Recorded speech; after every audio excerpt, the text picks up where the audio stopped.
Alors aujourd'hui, Charlie, qu'est-ce qu'on fait? Je sais pas, dis-moi. La reproduction. Oh, dans ma chien. Vous faites rire. Aujourd'hui, on va parler de reproduction négative.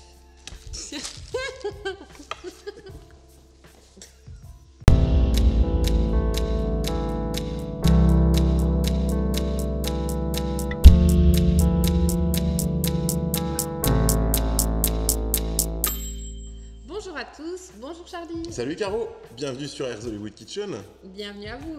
Alors aujourd'hui, nous allons vous montrer comment faire une repro de négatif en numérique. Et tout ça de façon low cost. Très bien. Alors pour ça, Charlie, qu'est-ce qu'il nous faut? Une focale bien spécifique ou on peut le faire avec tout type de focale? Alors, à partir du moment où on a un appareil photo numérique, même compact, sur lequel il y aurait un programme macro, ça nous permet de pouvoir photographier de près. Parce que là, un négatif, c'est tout petit. Donc, ce qui nous permet de photographier de près. Comme ça, on peut faire une macro de son négatif. Et ce qui fait qu'on ne doit pas investir dans un scanner de négatif, dans tout ce genre de choses. On a déjà, normalement, à la maison, si on pratique la photographie, un appareil photo numérique. Alors qu'il soit compact ou même réflexe. Là, ici, nous, généralement, on utilise un réflexe avec un objectif macro qui, en plus, est encore monté sur une bague macro pour s'approcher encore plus. Oui. Mais voilà, il y a quand même beaucoup de compacts qui font déjà le job. Ok. Alors, comment ça fonctionne? Il faut, je suppose, créer un petit Plateau. plateau qui pourra reproduire le négatif. Voilà. Chez vous, vous avez certainement une lampe de bureau ou voire même un petit panneau à LED. Donc, si tu peux me donner le petit appareil ici. Donc, on va dire que c'est une lampe de bureau. En fait, moi ici, j'ai juste utilisé un petit pied photo, un petit panneau à LED, qui sont des choses qui ne sont pas très chères en soi pour débuter dans la reproduction de ces négatifs. Donc après, une feuille blanche qu'on va mettre sur le fond, une qu'on va mettre ici, et après, on a notre petite lampe pour éclairer le fond. Bien éclairer le fond. Parce qu'on va venir mettre son négatif ici. Donc on éclaire le fond de façon uniforme, le plus uniforme possible. Ça nous permet d'avoir un fond avec un papier sans texture, pour éviter la texture dedans, donc un papier lisse de préférence. Or là j'ai des petits cartons, mais l'idéal ce serait un Bristol. Un Bristol qui est un papier assez lisse et qui permet de ne pas avoir de grains et de matière qui va se rajouter au négatif. Et sur les côtés, est-ce que c'est mieux de mettre aussi des petits panneaux blancs ou pas nécessairement? Sur les côtés, on peut aussi rajouter des petits panneaux blancs pour faire un petit caisson. Je veux dire, même il existe des petits caissons tout faits, tout blancs, sur lesquels on va venir mettre une lampe au-dessus. Donc jamais en direct sur le négatif, ça sert à rien. C'est toujours par réflexion, par transparence. En lumière indirecte. Par transparence, parce que par définition, le négatif est transparent. Si on vient mettre sa lumière derrière, on risque de voir la lumière. Et là, en plus, je vous montre les LED, ça fait plein de petites boules comme ça, donc on verrait toutes les petites LED. Même si on met quelque chose dessus, un calque ou quelque chose, on aura toujours des petites différences. Donc là, c'est toujours mieux d'utiliser comme ça. Mais là, j'ai ce petit dispositif, mais ça peut marcher qu'une lampe de bureau. Une lampe de bureau qu'on vient mettre au-dessus. Tant qu'il y a de l'éclairage, en fait, qui va éclairer de manière indirecte ton fond. Voilà. Je veux dire, avec ça, on peut déjà... On pourrait déjà travailler avec ça. On pourrait imaginer travailler avec un petit flash qui va éclairer le fond, avec plein de choses. Mais là, de façon simple, on va venir mettre ici son boîtier sur un pied photo. Là, ici, comme on est sur un petit plateau, on ne peut pas mettre de pied photo, mais on va venir mettre sur un pied photo pour bien se caler, pour bien être droit et bien faire notre reproduction. D'accord. Alors, au niveau du négatif, ça se passe comment? Est-ce qu'on le met, parce que bon, il faut que ton négatif tienne droit. Oui, tout à fait. Donc, je veux dire, est-ce que tu as une petite... Je le tiens comme ça et de l'autre côté, je fais ma photo comme ça. Je pense que tu as une astuce pour ça. Non, le mieux de tout, là, alors ce que nous, on a fait ici à Air Hollywood, c'est qu'on s'est fabriqué un petit cadre, tout simple, avec des ces petites pinces comme ça là qui viennent un peu bloquer le cadre. Donc on a deux vitres dans le cadre. Deux vitres dans le cadre. Et en plus, ce sont des vitres anti-reflet. Donc ce qui va arranger quand même pas mal de choses parce que ça évite de voir l'appareil se refléter dedans. Parce que j'avais déjà testé à l'époque sans vitre anti-reflet. Si on voit des fois même la main qui est sur l'appareil photo, ou alors il faut mettre l'appareil photo derrière un carton noir où il y a juste l'objectif qui dépasse. Mais là, le mieux de tout, c'est d'avoir un verre anti-reflet. C'est pas super onéreux et au moins vous avez déjà de quoi faire vos reproductions. Un négatif. Voilà, ici, là, on va en mettre un seul, c'est pour vous montrer comment ça fonctionne. Je mets mon négatif. Alors donc, toujours le côté du négatif vers moi avec les chiffres. Oui. Parce que les chiffres, sachant les lire, c'est le bon côté du négatif. Parce que si vous le mettez dans l'autre sens, vous devrez inverser votre photo et vous aurez une moins bonne qualité de reproduction. Donc ici, je vais faire ça comme ça. Je bloque mon négatif. Alors quand on découpe ces négatifs, on peut mettre jusqu'à 5-6 bandes, selon sa taille, la taille de ce qu'on a. Toujours bien aussi penser avant de commencer, c'est peut-être de frotter sa vitre. Voilà, bien nettoyer sa vitre, tout ça. Donc là, ce qui est important, c'est de bien mettre son négatif déjà bien droit aussi dans le petit cadre. Moi, ce que je fais aussi souvent, je fais toujours attention quand je fais mes repros, une fois que j'ai nettoyé, je mets des petits gants. Comme ça, je suis sûre que je ne vais pas essayer mes doigts parce que sinon, je retrouve toujours des doigts à droite, à gauche et ça, c'est quelque chose qui m'énerve. Mais ce qui est pas mal avec la vitre anti-reflet, c'est que même des fois, j'ai déjà fait des trucs avec des vitres pas très propres, ça se voit pas en fait. Parce que du coup. Mais moi, ça se voit toujours. Donc voilà, là, je vais venir placer.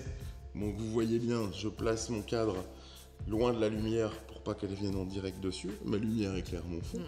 Et après, il suffit de venir faire ma photo ici de mon négatif. Oui, mais alors, j'avais aussi une question parce qu'on va parler quand même aussi de profondeur de champ.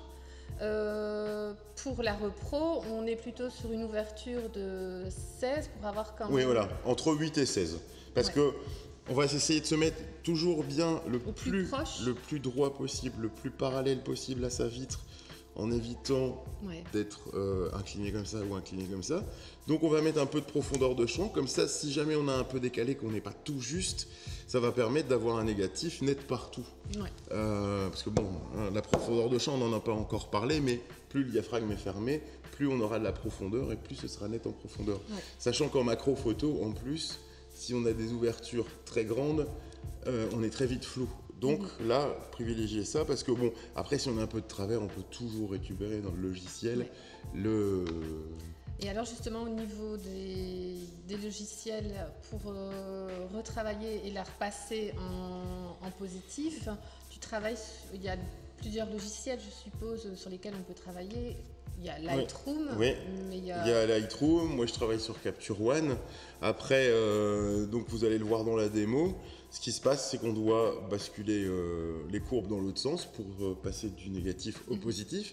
Et ce qui est amusant encore en plus après, c'est que du coup tout est inversé dans le logiciel. Mais ça on va vous le montrer, comme ça vous allez pouvoir voir comment nous on travaille sur notre plateau, comment est monté notre plateau, c'est plus ou moins ça, sauf que nous on travaille au flash sur un plus gros plateau parce que ce plateau nous sert aussi à autre chose pour faire des photographies de détourés sur fond blanc.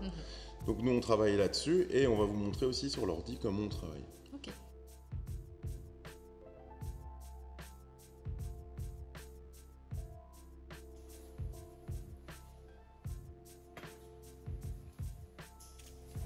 Alors, moi, je vais vous expliquer comment retravailler un négatif couleur dans Lightroom. Alors, on se trouve ici dans Lightroom avec mon image, mon visuel qui se trouve ici. Donc, on va aller ici dans un premier temps recadrer dans la fenêtre à droite, ici dans le petit icône recadrage. Oups. Ici, je choisis le format de mon recadrage qui sera 1:1 comme on est sur un format carré. Donc, ici, je vais recadrer l'image.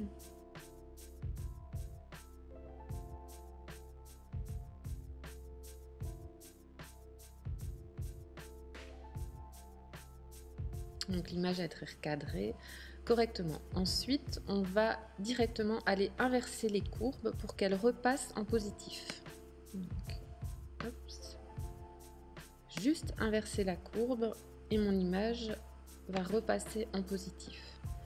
Ensuite, c'est au bout de chacun, à vous de d'interpréter votre image comme vous le souhaitez. Pour ma part, moi, je vais aller dans un premier temps dans les températures de couleur qui se trouvent ici toujours dans la petite fenêtre en haut à droite, dans Réglages de base. Donc ici, on a la température de couleur qui se trouve ici. Moi, je vais plutôt aller réchauffer un peu ici ma température de couleur.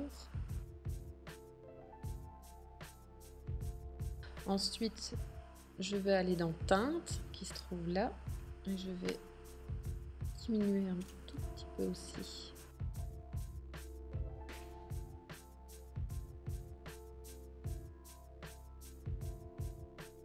Après, on est dans le paramètre ici d'exposition où moi, j'aurais tendance à vouloir mettre un petit peu plus d'exposition.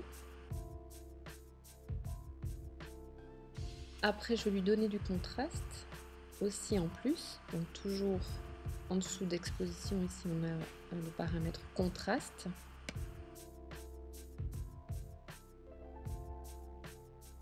Alors après ici on a le paramètre haute lumière.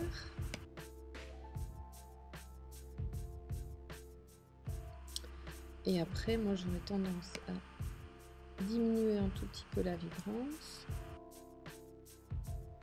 Et un tout petit peu aussi de saturation.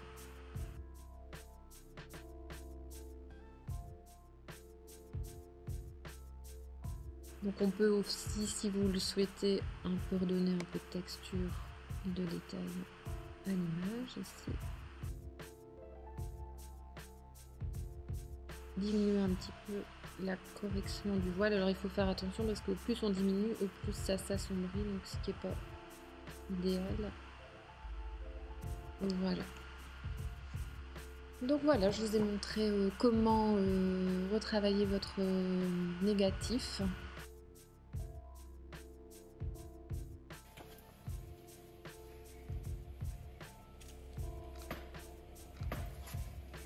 Je vais vous montrer comment on procède sur le logiciel Capture One Pro.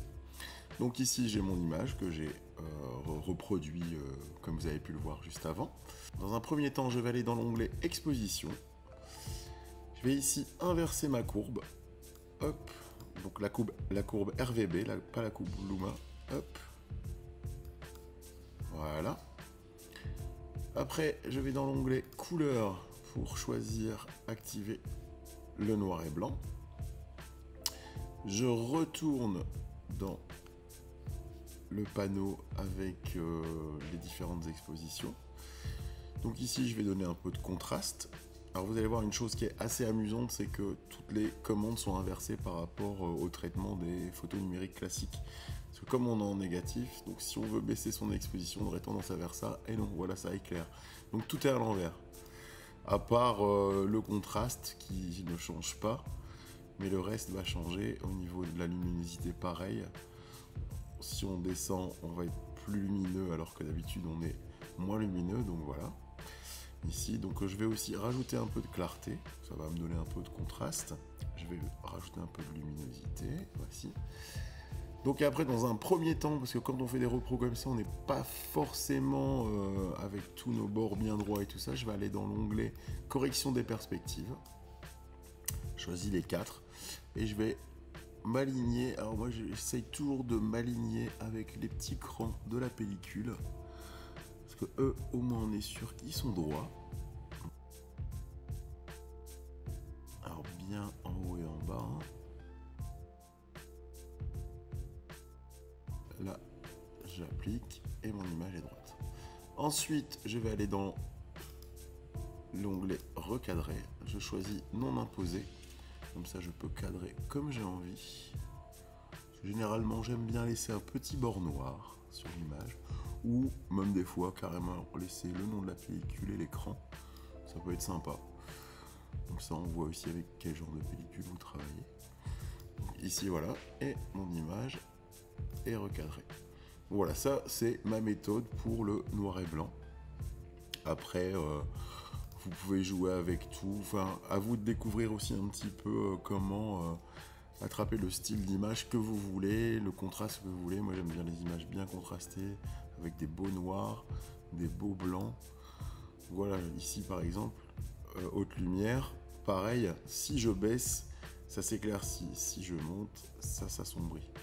Alors que quand on travaille un fichier numérique classique, sortant d'un boîtier numérique, sans être une repro de négatif, on se retrouve là, tout est inversé. Donc voilà, je vous ai montré comment on procède sur Capture One. Vous avez vu ici nos méthodes différentes à Caroline et à moi. Donc moi sur Capture One et Caroline sur Lightroom. Donc tout ce système low cost finalement, on voit que le résultat est correct, voire très correct. Alors dans la prochaine vidéo, je pense qu'il y a un invité de marque, Charlie. Oui, tout à fait. Et qui est-ce? Nous accueillerons Erwin Olaf. Yeah, trop bien. Ça va être top ça. Merci de nous avoir suivis. Abonnez-vous à notre chaîne YouTube. Laissez un pouce. Et à bientôt. À bientôt. Salut Charlie. Salut Caro.